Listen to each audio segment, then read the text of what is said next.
All right, welcome to today's health talk on nutrition. I'm so excited about this and to be able to share it with you guys because I have an incredible, deep-rooted passion just to share natural solutions and self-care with the world. And so we are happy to have you guys here. My name is Kris Flecken, and I am a wellness coach. I started coaching others after I had a complete transformation myself. And it's all about self-care. Up until August of 2014, I struggled with my health and was looking for answers. And I came across the statement that said, healthy can be simple. And then I kept reading. I thought, no, it's not simple for me. And then I read about the fact that our bodies are brilliant in design and that they actually have the ability to heal themselves when properly supported. That got my attention. And I started looking at different areas of my life and realized I had not been properly supporting my body. And nutrition was a big part of that. So I'm so excited about today. And I actually have my good friend, my soulmate, Jessica Mavrolas joining us, who's going to kind of lead the show. And we also have Lawrence joining us, who is our expert nutritionist. So thank you guys for being here. Go ahead, Jess. Okay. Hello, everyone. I'm Jessica Mavrolas, and I just want to take a second to acknowledge the fact that you're taking the time to be here and to gain the knowledge to take better care of ourselves with regards to our nutrition. And today, you're all in for a special treat. So we have Lawrence Gustafson here with us, and he's kind of a big deal. I'm going to read you a little bit of his bio. And I'm just going to go through, I don't want to mess anything up, and it's all so amazing because he's been in this industry, guys, for nearly 2 decades. He's currently the sole nutrition counselor at the Center for Integrative Medicine in Tarzana, California. He works at Dr. Michael Hirt's office, and it is the largest private solo practice in Los Angeles County. So he's at 4,000 consultations and counting. So he is constantly serving the community and his patients with all kinds of different challenges. So basically, he's going from weight loss all the way to digestive issues and even more severe illnesses like cancer, diabetes, heart disease, guys. So he's really working to make sure that people are able to get well and they're empowered to do that. He also worked at the Follow Your Heart Natural Foods. He was the wellness advisor there. He was the editor for their monthly newsletter. And he also has a full-time, well, in addition, he has lots of other ventures that he's a part of. And one of them is really cool. It's called Operation Tone Up. And this is an elementary school-based program. It's dedicated to fighting childhood obesity by providing evidence-based, nutrient-smart lessons that are combined with structured exercise. And it's already out in 22 school districts across 7 states, and they're looking to expand nationally this year. So this guy practices what he preaches as well. He's super healthy, super centered. He's definitely all about mind, body, soul, guys. So I am so excited to share him with the world. So before we get started with the questions, Lawrence, is there anything you want to add to all of that? I just want to say thank you. I'm really grateful for being asked to join. That was an amazing intro. It's always a little funny if you're introduced as an expert, because I feel like I feel like I'm always learning and trying to keep an open mind. So experts, that's a tough word for me to claim that. But I'm really, really honored to help you all out with what I know, pass on some knowledge, some of the stuff maybe your audience already is familiar with, but hopefully they'll get something new out of today that I could share some good insight. So happy to be here. Okay, thank you. So we'll go ahead and get started with a topic that I think is near and dear to many of the people that are going to be watching this. And we're going to talk a little bit about reducing chronic inflammation. So I'm wondering if you have any nutritional recommendations for reducing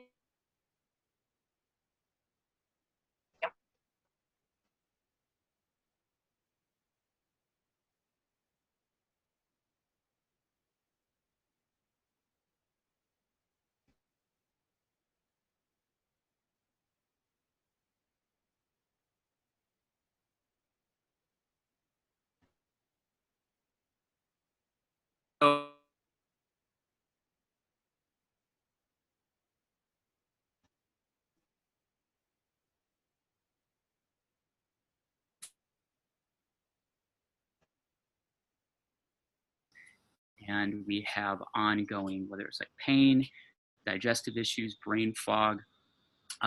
So chronic inflammation is a big, big deal. Pretty much every disease, every major disease can be traced to some form of chronic inflammation.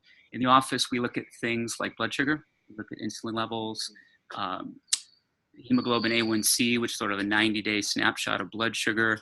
You can look at things like homocysteine, which is basically a compound, when it's not broken down properly, inflames your blood vessel walls. You've got C-reactive protein. You've got all these different markers of which generally referred to as inflammation. The big thing I'll say with that, and just in health in general, and my whole philosophy, and we know this is the Hippocratic oath: first do no harm, right? And the first thing you have to do is clean things up. So you have to look at the worst offenders. Fried foods, processed foods, they have to go. Those are sort of the obvious ones that people know about. Some of the less obvious things that people may want to consider is the type of oils that they're using. Things like canola oil, corn oil, cottonseed oils. These oils, when you're cooking with them, they oxidize and they can create a lot of inflammation in the body. So when we're talking about cooking, the proper oils that can handle high heat, they usually like to go with coconut oil, ghee, which is like a clarified butter. These can handle heat really well, which is important. The gut is a primary area of concern for inflammation. So we want, basically most of our immune system resides in the gut. So it starts there. 80 to 85% of our immunity has to do with the health of our gut. So getting the gut healthy is important. So first we'll look at the foods that help with sort of foods to start including. So we talked about cleaning up, right? The sugars, processed foods, fried foods, even artificial colors. That's something that people really need to realize, that your gut is basically a decision maker. And as soon as that food comes in, it needs to decide, your body needs to decide, what am I doing with this? And it sees yellow number 5 and blue number 8 and red number whatever. It invokes an immune response. And you do that enough times and you get this sort of revved up immune response. So all these things. So clean up the diet of all the processed junk. Now what we would add in, very, very important, your leafy green vegetables, particularly kale, spinach, the dark leafy green vegetables. You need a ton of those. Fats, talked about some of the bad fats like the vegetable oils like canola oil, corn oil, but good fats like olive oil, extra virgin olive oil. What's important, very, very important with the use of olive oil, just kind of a little extra important note, is close the cap tightly. Purchase olive oil in dark glass, because light will impact the oil, and close your cap really tightly after each use, because oxygen can get in there and oxidize it. Now you got a good product that sort of went bad. So just a little tip with that of like making sure to put the cap back on tight. Omega-3 fatty acids are huge for bringing down inflammation. So your fish, your fatty fish, salmon, wild-caught salmon, sardine, tuna, tuna, there's some issues with mercury. There is a company called Safe Catch that actually tests for mercury. So it's a brand that not many people know about. So if you're going to do tuna, that would be the brand I would go with. Other things like walnuts, flax seeds, these are also carriers of important fats. Your olive oil is going to have your monounsaturates. Your fish is going to have your omega-3. So these are important. Other things like turmeric, which I think everybody knows about turmeric these days. Turmeric as a spice can be helpful. It only carries about 3% active ingredient as a spice. So if you really want a therapeutic effect, you want to get a good curcumin supplement. So those are some of the heavy hitters. Ginger, ginger tea. But yeah, that's a basic answer for chronic inflammation. Thank you. Yep. There is a little bit of feedback, and I've got some folks going on and off mute.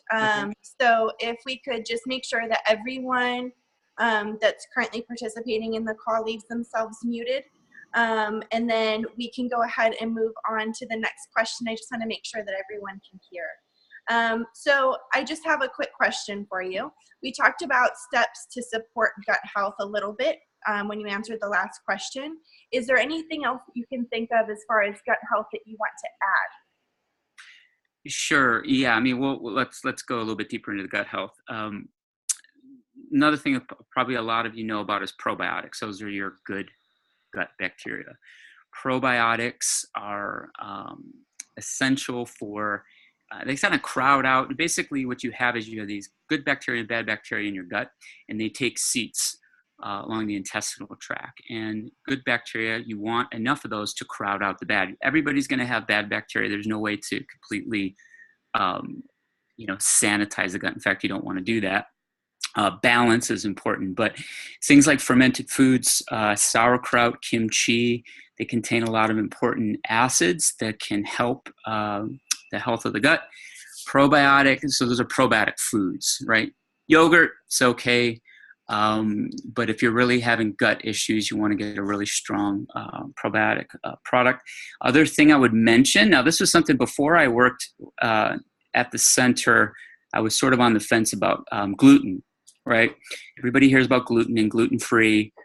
I am now convinced it is a really important thing to avoid if you're serious about getting your gut healthy. There's many reasons. One of the proteins within gluten is called gliadin. Some people call it gliadin. And this has been shown to disrupt the tight junctions in the gut. Those junctions are what kind of act as a gatekeeper to basically keep certain things out of the bloodstream. When you compromise the tight junctions, you're sort of pulling everything apart. That's what these gluten-containing proteins do. You end up with trouble because now you have something going into the bloodstream that wasn't supposed to. And the body then will invoke an immune response, and you could get autoimmune conditions from this.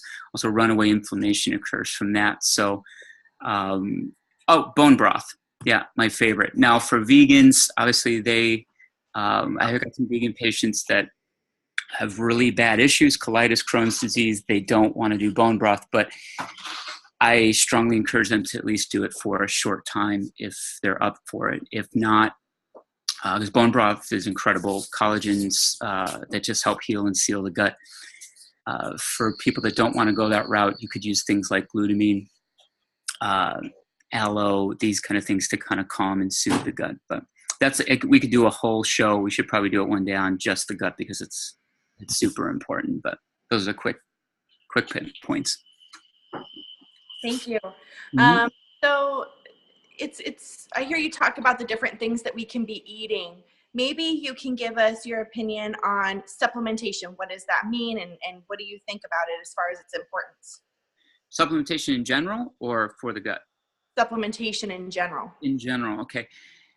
In general, I kind of have like a top 5 that I'd say I could safely recommend to everybody across the board because there's chronic deficiencies in these.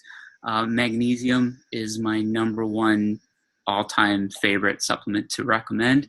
It's involved in about 320 different enzymatic functions in the body.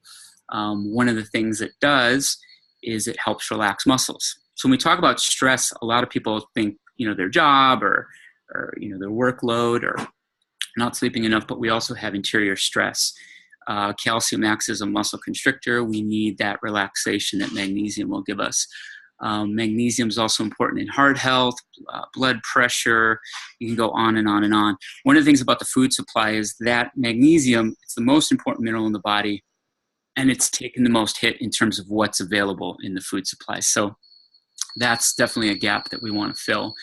Magnesium, fish, if you're not eating fish 3 times a week, you probably want to supplement with fish oil, a good purified fish oil. If you're eating, this mercury thing is a big issue. So that's why I mentioned the fish that I mentioned were low mercury, but fish oil is something almost everybody could benefit from. A probiotic, I think, is helpful, right? Because I think no matter as clean as we want to eat, most of us are going to have some kind of issue in our gut that's just sort of being alive in modern times it's just happening. Vitamin C, something that we cannot make. At one point in our history, human beings actually were able to make vitamin C, and now it's like humans and fruit bats are like the only two mammals now that cannot make vitamin C. If you look at a dog, I have a dog here as a prop. This is a dog, right? So he's not feeling well. Right now, his little body is actually making vitamin C. So every mammal except us and fruit bats. So we need vitamin C. Those are some of the basic ones, but supplementation, it's one of those things that I like to get people on the right track with diet, and then we can talk about supplements. And if you're getting regular blood work, you can see. Oh, lastly, vitamin D. Everybody is low in vitamin D. I mean, it's just like a chronic deficiency. And the darker your skin is, the more likely you have a deficiency. So vitamin D levels, the level that your doctor is probably telling you is okay is probably not. A lot of doctors are okay with you having a level of 30. If you do the 25 OHD test in your blood work, you should be looking for levels between 50 and 70. If you look at mammalian studies, this is what most mammals carry around in their bodies. So I go with nature on that one. So yeah, those are some supplements I'd recommend. Thank you. Mm-hmm. You tell us a little bit about what alkalinity is and the importance of achieving it. Sure. So alkalinity is one of these things that there's a lot of myths and misconceptions about alkalinity. So we'll talk a little bit about that. I think it's important, but I think there's a lot of crazy claims about this idea. So just a quick primer for it. So you got your sort of pH scale, right? On a 1 is very acidic, goes to 14, very alkaline. The human body likes to be, our blood pH is basically set in a very narrow parameter from a 7.35 to a 7.45. That's where your pH is at. Now, the idea is of this sort of idea of staying alkaline, you hear a lot about this, is because our blood pH leans toward alkaline, it makes sense to have a lot more alkaline forming foods. So that's sort of the argument. You hear other things like, cancer can't live in an alkaline environment and these kind of things. Oxygen-rich environments, the heart, you don't hear about heart cancer. It's actually possible, but you don't really hear about it happening. Some of the misconceptions is that that you could check your saliva, you could check your urine and really know what's going on with your blood, or that you can eat certain foods and really impact. Again, your blood has to be in that pH. So what we should think about, though, is what actually happens, the buffering mechanisms that the body needs to actually make that happen, and why eating certain foods can be helpful. So here's an example. If you drink a can of soda, right, you got phosphoric acid and they're very acidic. You're drinking that soda. Now, pretty much immediately your body has to go into action and create bicarbonate or slough off minerals from bone to immediately buffer the system to kind of take care of that. So that's a stress to the system. This is why we want to avoid things like, soda and high acidic foods. Now, things that contain minerals are naturally alkalizing. Now, my theory is that a lot of times when people go to eat more alkaline, what they're actually doing, that's one score of the food, but what they're actually doing is usually eating more vegetables. They're usually eating more plant-based food. That alone is providing minerals that aren't just alkalizing, but they act as catalysts for a lot of enzymatic reactions in the body. So I think that's the big value. I mean, it's tricky. You hear about, baking soda will cure cancer, and people try to do it, and then there can't, it's. I'm just going to say it's an important thing to consider, but be cautious when people are trying to tell you that's the only way. Alkaline water has become a very popular thing. I don't know, should we be drinking 10, 11 pH water all the time when most spring water, 7, 5, 8. But it is important to kind of be mindful of the foods that are alkaline forming. And I think people feel a lot better when they eat those foods. But you also have to think, your stomach, there's different parts of your body, like your stomach, for instance, is a pH of 2, right? So someone drinking a big old glass of alkaline water, and then trying to digest a meal, they're going to have a problem because now they've diluted their stomach acid. So there's a lot to kind of talk about with that too, but I think that it is important to understand the idea of alkalinity, but don't think it's going to be the answer to all your problems. I think slugging down alkaline water isn't going to fix as many health problems as people claim. I think that why people feel better when they do it is that they're finally drinking water. So. Yeah. That's a really interesting way to look at alkalinity, because we do hear a lot of that stuff out there. Next question. Do you have any additional recommendations about weight loss? Can you talk to us a little bit about weight loss in general? Yeah, weight loss, it's interesting because when you see, when I work with so many patients and they, the calories, everyone thinks that it's just calories, but I can't tell you how many patients I have that they can't move the needle on the scale, even though they're watching their caloric intake. So much is hormonal. And so, you have to check the thyroid, make sure that you don't have any issues there. There's other hormones like leptin. Leptin is a huge problem. Now, this ties into inflammation. So you can imagine when your body is really inflamed, it's basically like it's hurt. And nature has this interesting mechanism where it will do things to your metabolism to preserve you, and when your body is basically in this state of inflammation, you're basically signaling, I'm not really that suited for hunting, gathering, and the body says, okay, here's some hormones, we're going to hold on to everything.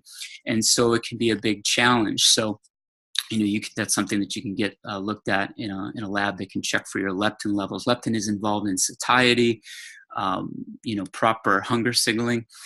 For weight loss, sugar, talk about hormones. Insulin is a hormone that we can manipulate with the diet. So we want to get the sugar down. Now, do you need to be extremely low carb? I don't think so. One of my rules is high volume eating. So I never like to approach diet from a restrictive standpoint. So I go for, you can eat more of these foods. So my rule is any vegetable that grows above the ground, eat as much of it as you want. And the high volume approach is that where you can eat a lot of food and that takes up a lot of space. So you're not in that deprivation state. If you look at what 500 calories of vegetables look like, you could, fill up a table. Where some of your other foods, nut butter is a big one. I'll go through like a half a jar of almond butter and the calories can add up quick. So high volume eating is a big strategy for weight loss. Starting your day with protein and fat. The typical breakfast, this whole breakfast foods thing is a very modern phenomenon. Cereal, toast, bagels. You got to get into eating some different things for breakfast. So I think protein and fat breakfast is important because it sets the tone for blood sugar through the day. We can talk about exercise too if you want, but I'm just focusing on the nutritional aspects of it. Yeah, that's an interesting way to look at it because cutting back calories sometimes can be very painful. What are the most detrimental fad diets you've seen, and what eating programs do you most support? Okay, so yeah, it's like there's every few months there's a new book out or somebody putting a new spin on an old idea.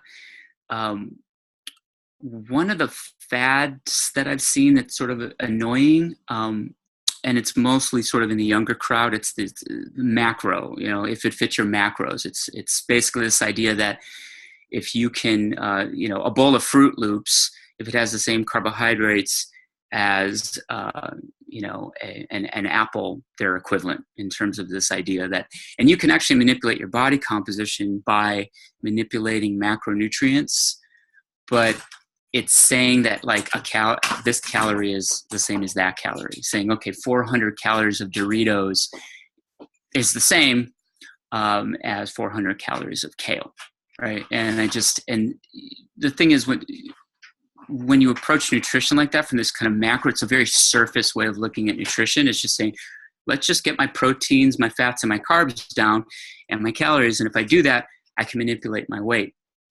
But these people might get that goal, but the inside of their body is suffering. So that's something that I see more and more where, you know, especially these like younger, like YouTube fitness, nutrition guru people, they get on and they act as experts and they have big followings. And this is like the 20-something crowd generally, that, yeah, look, I look great and that should just be the goal. But the long-term health effects is what I'm concerned about with that approach. So yeah, I mean, as far as the trends and stuff, they come and go, and you know, paleo diet is one that's become real popular, and that's one that I find both annoying but also amazing. I like it because it gets people into whole food. It takes people to where they are eating, you know, food that isn't in a package, in a box. Why it's annoying, because people have misconceptions of it. And they do it wrong. So they go, I'm eating paleo, but they're eating deli meat. You know, they're you know, they're sort of like, they go, oh, any protein is like, they kind of don't actually understand what it's about. So these things can become real mimetic, where it's like a game of telephone. A diet goes around the internet, and you know, where someone puts one video up that criticizes it, and then people go, oh, I saw a video that said paleo diet's bad, so I'm not going to do it. And it's like, well, no, hold on, slow down. There's actually some great things about it. I think anything that comes along that gets people talking about health ultimately is a good thing. You know, because like in the office, I'll have people come with this, like, what do you think about this? What do you think about this? And it's like, well, let's talk. What do you think about it? Do you resonate with it? You know, if someone comes in and they want to follow a vegan diet, we can do that. You know, I kind of try to meet people with where they're at and what they're vibing with. So, you know, it's trends are going to come and go, but real food is real food. So anything that kind of centers around real food, I'm happy with. Hey, I'm going to throw something at you, and if you don't, it's not something that we discussed, but have you heard of something called the GAPS diet? Yeah, GAPS, that is great for gut health. It's basically like repackaged paleo, you know. It centers around using things like bone broth, grass-fed meats, you know, all of these protocols that come along. You have to take case by case. There's things like FODMAPs, you know, sometimes people, if you just pick up a book and hold on one second,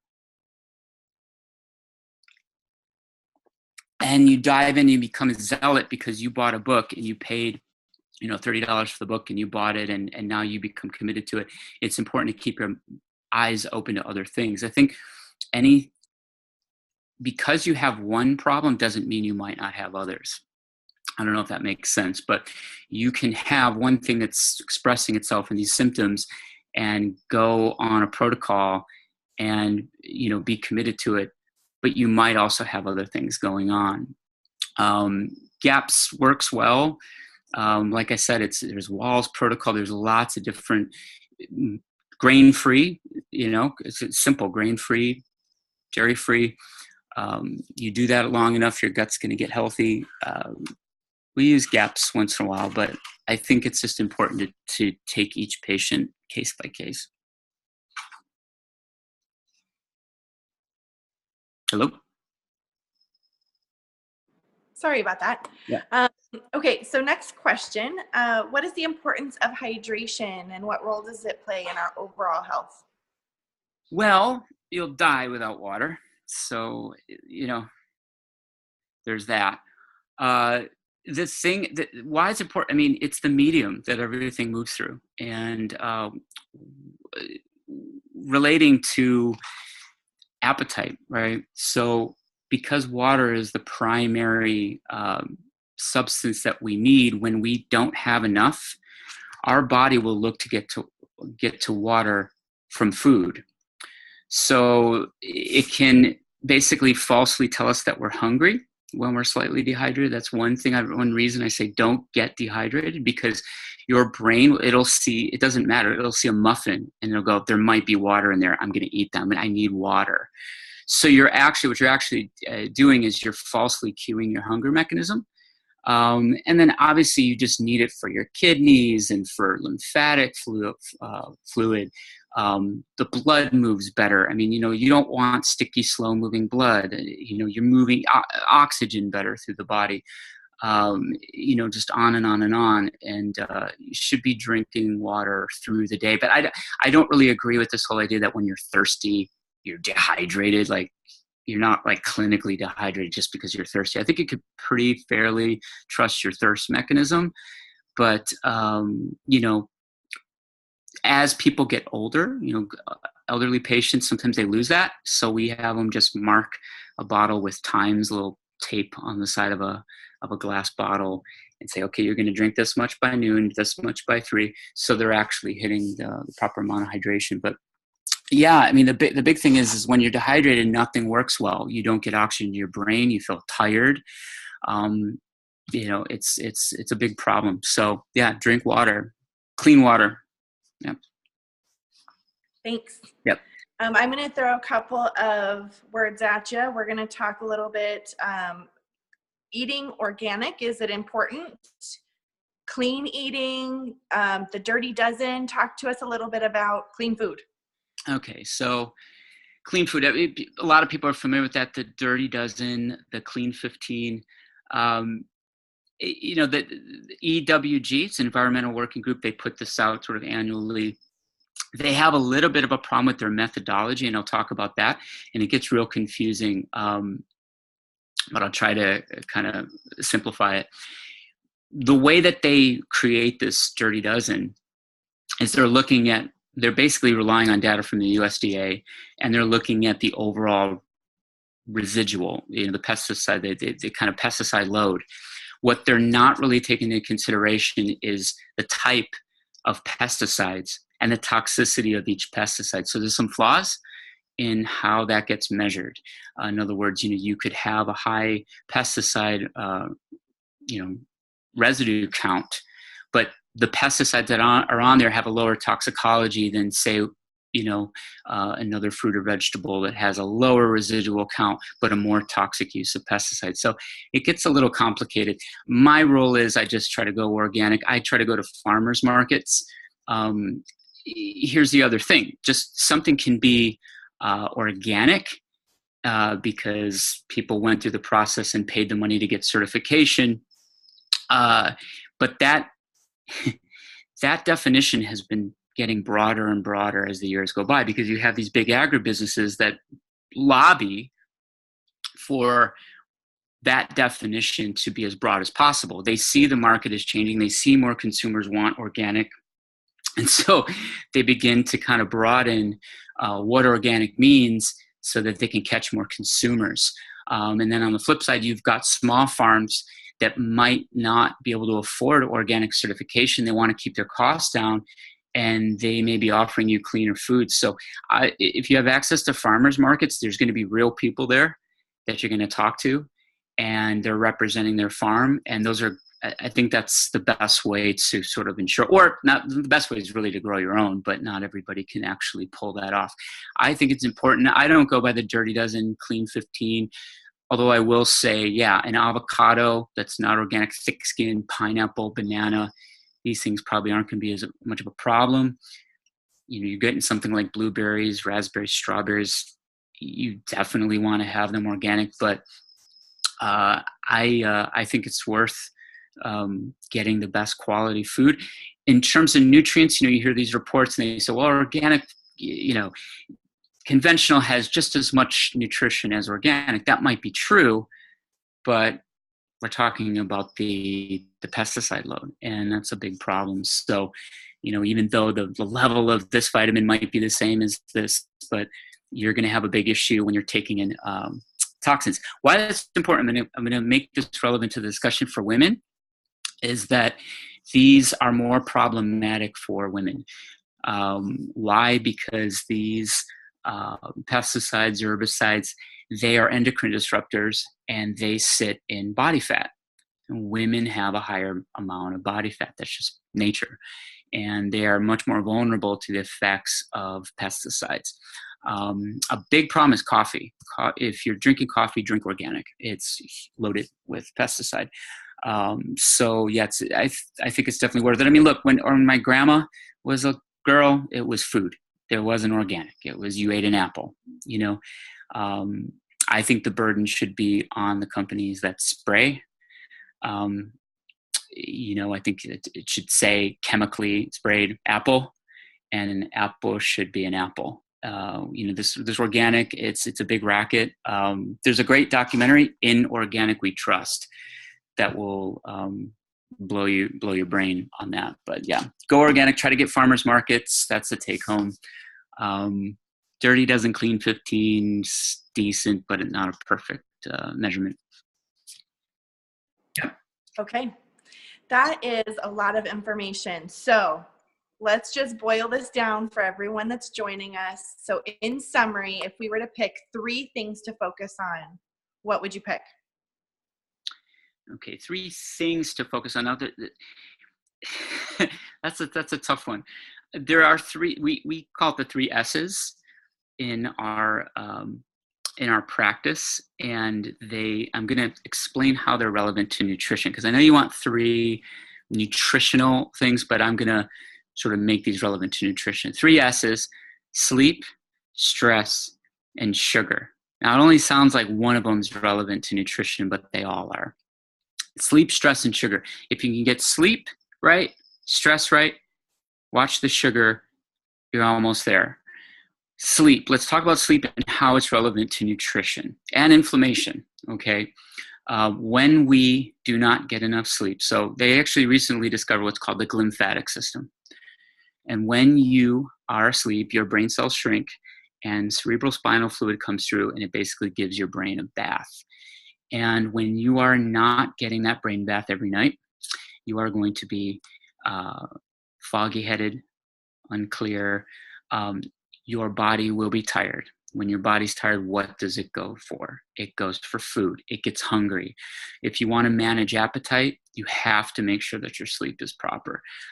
It's a huge thing. I do not leapfrog over that note with my patients. I make sure that they're getting sleep, and I stay on them. I have one patient, she's like, I need more energy. I need more energy. And I'm like, you sleep 3 hours a night. You have to start sleeping. You're not in a good position to make good food choices if you're underslept. Your body doesn't work as good if it's not restored. So sleep, have to do it. Stress, how this is important. One of the things we have an autonomic nervous system. We've got you got your parasympathetic and your sympathetic. When we are under fight or flight, that is revving up our sympathetic nervous system. When we can get our stress levels taken care of, we're sitting mostly in parasympathetic. Why that's important? That's called the rest and digest part of our nervous system. You know, when you're really wound up and stressed, you are not going to receive nutrition properly. So, you know, we are what we eat, but we are what we absorb. And stress is one of these things that biologically, if as an organism, if you are not adapting, nature's going to try to kill you. That's what I tell people is you're basically signaling to your biology, I am not fit for the task of being a human being. I cannot deal with my environment. And nature begins to destroy those organisms that can adapt. Our adaptability is our number 1 trait. So we need to deal with that. If you have good sleep and your stress levels are control, you can actually take in the information and implement it. Because most people, you know, we're not lacking information nowadays. You know, you're a keystroke away from finding out anything. Implementation, how do we actually feel good about doing these things? I could go on and on and on about stress, but it's an expression we say is what comes out of a person's mouth is even more important than what goes in. Or as I say, it's not so much what you eat, but what's eating you.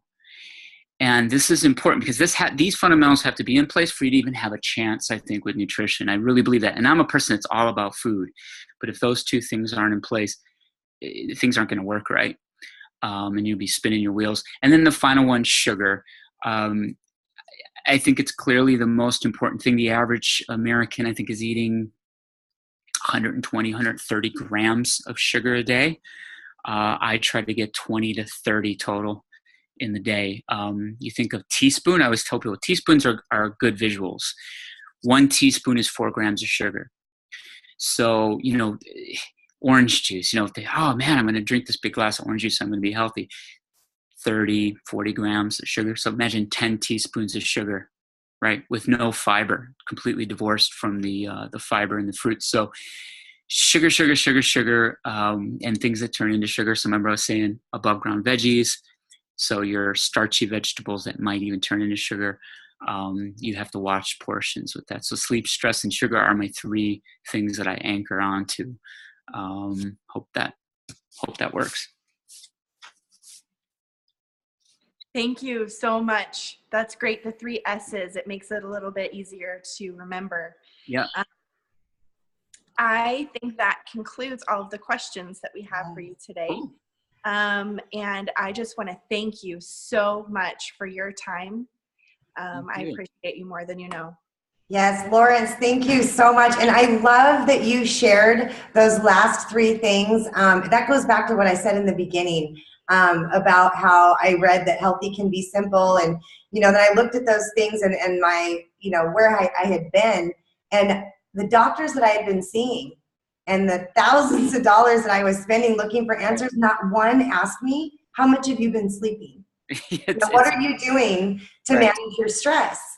And the truth is I was failing miserably in both of those areas because I was a young mom of 4 and I was go, go, go all the time. So my stress levels were way up here. And I had this false belief that the only way I could get anything done or have me time was to do it when the kids were sleeping. Right. So there's so much value in that. I'm really glad you shared that. You also mentioned something. I want to make sure that I get some more information because I do want to look into it. Organically trust.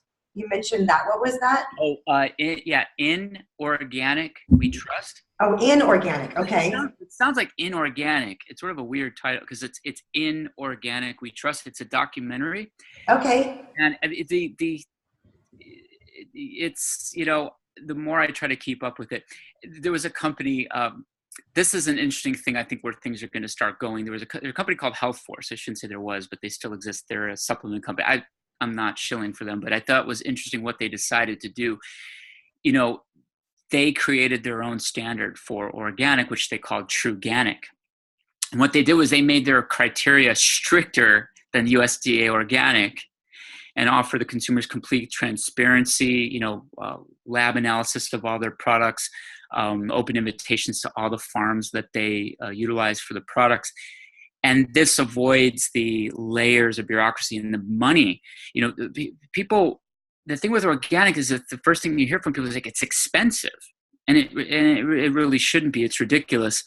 So I think what you're going to start seeing is more of this happening where farmers are going to say, no, we're not USDA organic, but here's what we are. We're Truganic or we're whatever organic that they come up with, and then offer that transparency to the consumers because reputation can be a good form of regulation, where that's why I like farmers markets. You're talking to the people that grow the food.